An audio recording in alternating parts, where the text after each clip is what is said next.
नागरिकता देश की सेवा में व्यक्ति की चेतना है। ये शब्द थे जवाहरलाल नेहरू के। और आज हम इसी चेतना, इसी पहचान के एक ऐसे पहलू पर बात करने वाले हैं जो जितना जरूरी है उतना ही उलझा हुआ भी है। नमस्कार और द डीप डाइव में आपका स्वागत है। द हिंदू में हाल ही में छपे एक लेख ने एक बहुत बड़ी बहस को फिर से हवा दे दी है। मुद्दा है भारत में नागरिकता का सबूत और वोटर लिस्ट को बनाने और संभालने का जो पूरा सिस्टम है वो। ये विषय उन सभी के लिए बेहद जरूरी है जो यूपीएससी जैसी परीक्षाओं की तैयारी कर रहे हैं, क्योंकि इसके तार प्रीलिम्स और मेंस दोनों से जुड़ते हैं। तो आज की हमारी पड़ताल का मिशन ये समझना है कि क्यों एक भारतीय पासपोर्ट या वोटर लिस्ट में नाम होना भी किसी की नागरिकता का पक्का सबूत नहीं माना जा सकता। और चुनाव आयोग की एक स्पेशल इंटेंसिव रिवीजन यानी एसआईआर नाम की जो कवायद है, उसने इस पूरे मामले को इतना गर्मा क्यों दे दिया है। तो चलिए इस गुत्थी को परत दर परत सुलझाने की कोशिश करते हैं। आखिर इस सबूत की स्थिति और स्थिति के सबूत के बीच का संघर्ष है क्या? देखिए, ये पूरा संघर्ष एक बहुत ही बुनियादी शक से शुरू होता है, और वो शक ये है कि लोग कोई भी जाली दस्तावेजों के जरिए भी पासपोर्ट बनवा सकता है या वोटर लिस्ट में अपना नाम डलवा सकता है। इसी शक को दूर करने के लिए चुनाव आयोग यानी ईसीआई ने पूरे देश में एक खास मुहिम शुरू की है, जिसे एसआईआर कहा जा रहा है, यानी मतदाता सूचियों की विशेष गहन समीक्षा। अच्छा, तो ये एक तरह की सफाई मुहिम जैसी है। लेकिन मैंने सुना है कि इसे कानूनी तौर पर चुनौती दी गई है। मतलब चुनाव आयोग के इस कदम पर ही सवाल उठाए जा रहे हैं। इसके पीछे मुख्य तर्क क्या है? बिल्कुल, इसके खिलाफ 3 बड़े कानूनी तर्क दिए गए हैं। पहला और सबसे बड़ा तर्क ये है कि नागरिकता कौन है कौन नहीं, ये तय करने का अधिकार सिर्फ और सिर्फ गृह मंत्रालय का है, चुनाव आयोग का नहीं। ओके, तो ये सीधे सीधे अधिकार क्षेत्र यानी जुरिस्डिक्शन का मामला है कि चुनाव आयोग वो काम कर रहा है जो असल में गृह मंत्रालय का है। ये तो एक बड़ा पेच है। हाँ, और दूसरा तर्क ये है कि कानून में ऐसा कोई प्रावधान नहीं है कि आप एक साथ पूरे देश के वोटर लिस्ट की इस तरह से गहन समीक्षा शुरू कर दें।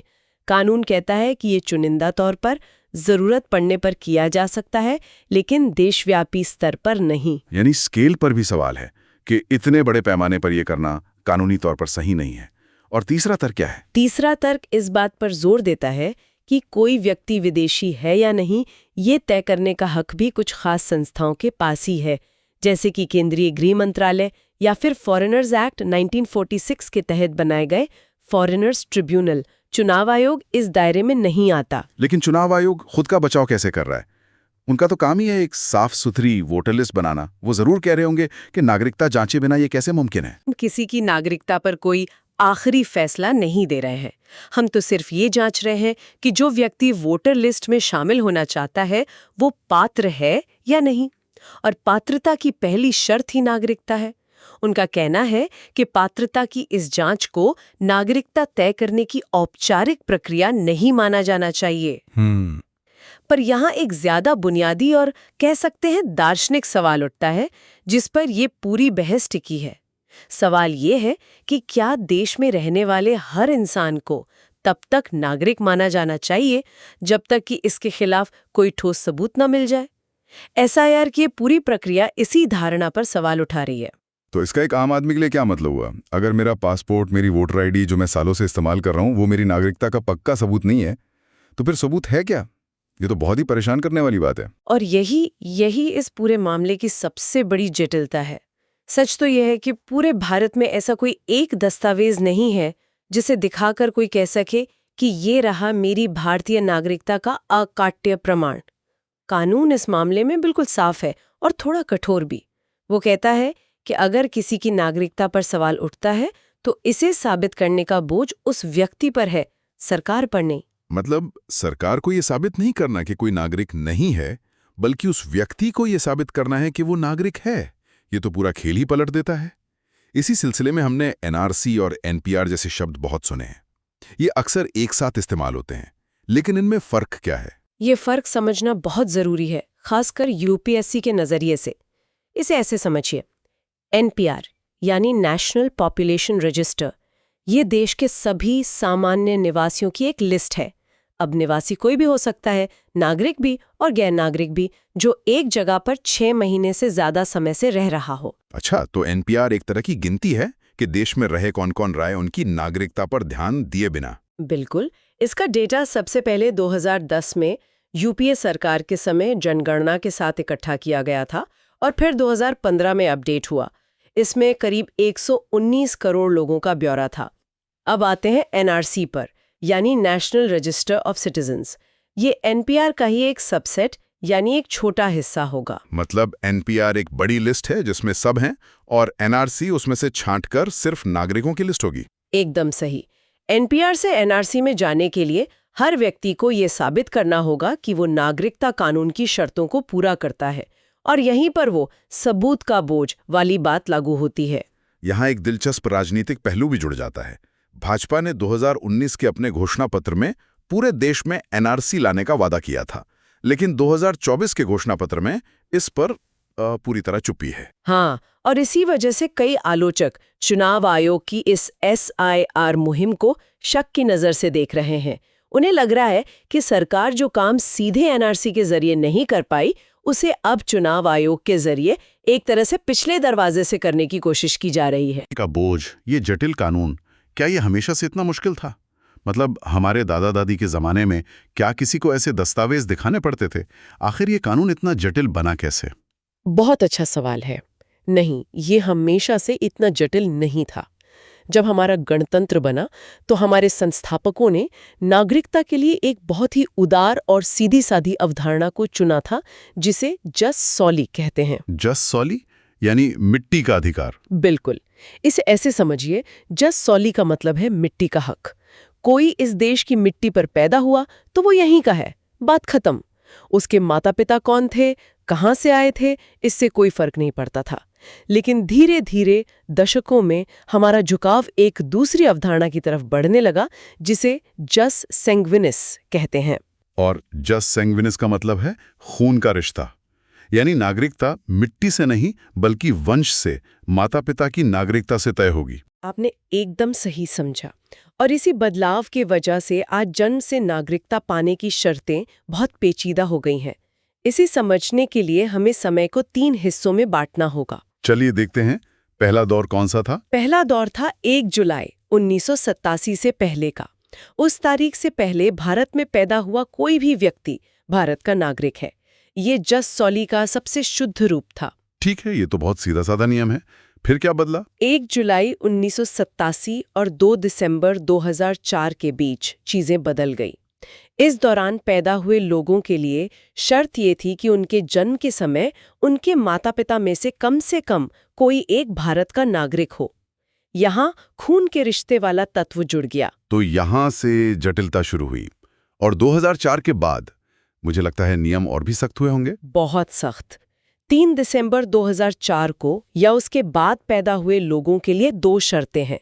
पहली, उनके माता पिता में से कोई एक भारत का नागरिक हो, और दूसरी, उनका दूसरा अभिभावक उनके जन्म के समय अवैध प्रवासी न हो। अवैध प्रवासी, ये एक बहुत ही भारी शब्द है। ये श्रेणी कानून में कब और कैसे आई? ये 2003 में नागरिकता कानून में एक बड़े संशोधन के जरिए लाई गई। इसी संशोधन ने ये तय किया कि देश में रहने वाले लोगों के एक हिस्से को अवैध प्रवासी के तौर पर पहचाना जाएगा और उन्हें देश से निकाला जा सकता है। और सबसे बड़ी बात, ऐसे लोग और उनकी संतानें जन्म से भारतीय नागरिकता के हकदार नहीं होंगे। ये तो बहुत बड़ा बदलाव है। इसका मतलब ये हुआ कि आज भारत में पैदा हुआ हर बच्चा अपने आप भारतीय नागरिक नहीं बन जाता। उसे ये साबित करना पड़ सकता है कि उसके माता पिता की स्थिति क्या थी। और इसी संदर्भ में 2019 का CAA यानी नागरिकता संशोधन कानून भी आता है ना? हाँ, विवादास्पद CAA भी इसी पृष्ठभूमि में आता है, जो कुछ खास देशों से आए कुछ खास धर्मों के अवैध प्रवासियों को धार्मिक आधार पर नागरिकता देने का एक रास्ता बनाता है। इस पूरी प्रक्रिया का, इन सारे कानूनों का जमीनी स्तर पर क्या असर होता है? इसका कोई वास्तविक उदाहरण है हमारे पास? मैंने असम में हुए NRC अभ्यास के बारे में बहुत सुना है। हाँ, असम एकमात्र ऐसा राज्य है जहां NRC का एक मसौदा तैयार है, और ये इस बात का सटीक प्रमाण है कि ये प्रक्रिया जमीन पर कितनी ज्यादा जटिल और दर्दनाक हो सकती है। असम की कहानी थोड़ी अलग है। 1985 में असम समझौते को लागू करने के लिए संसद ने नागरिकता कानून में एक खास धारा 6A जोड़ी थी। इसने, आप कह सकते हैं, असम के लिए नागरिकता की एक अलग व्यवस्था बना दी जो बाकी भारत से अलग थी। अच्छा। और जब 2019 में वहां एनआरसी का फाइनल ड्राफ्ट आया तो नतीजे चौंकाने वाले थे।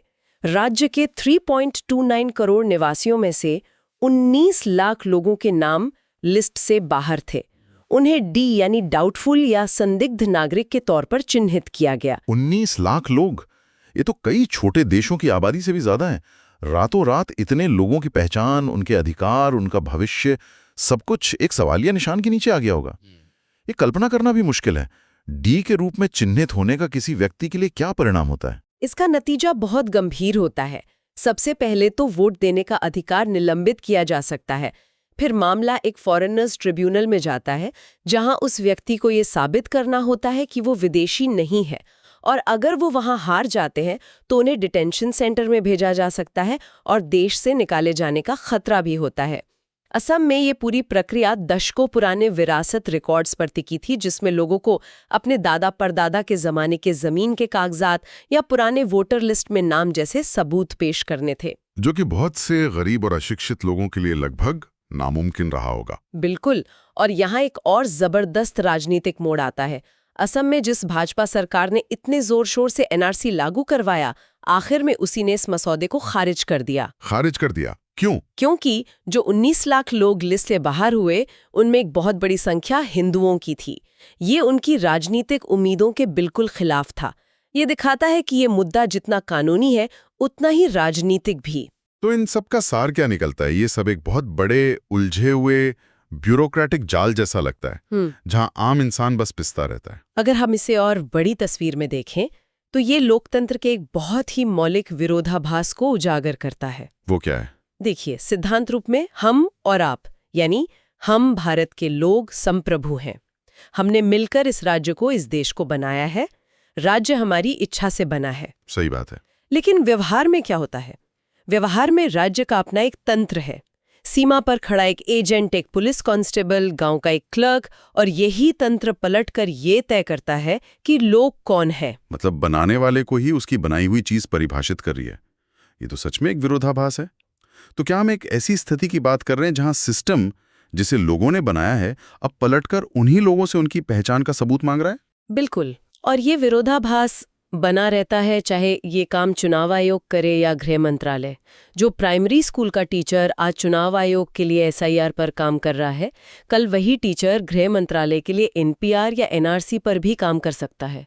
मशीनरी तो वही है। अंत में नागरिकता के कानूनों की परिभाषा, उनका डिजाइन और उनका अमल ऐसा है कि राज्य ही ये तय करता है कि लोग कौन हैं। और अंतिम और असहज करने वाली सच्चाई यही है कि नागरिकता की पात्रता साबित करने का बोझ व्यक्ति पर है, और ये प्रशासनिक राज्य ही है जो ये तय करता है कि हम और आप लोग हैं या नहीं।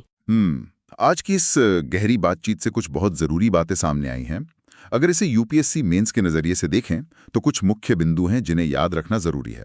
पहला, नागरिकता की जांच को लेकर चुनाव आयोग और गृह मंत्रालय के बीच अधिकारों को लेकर एक लड़ाई चल रही है।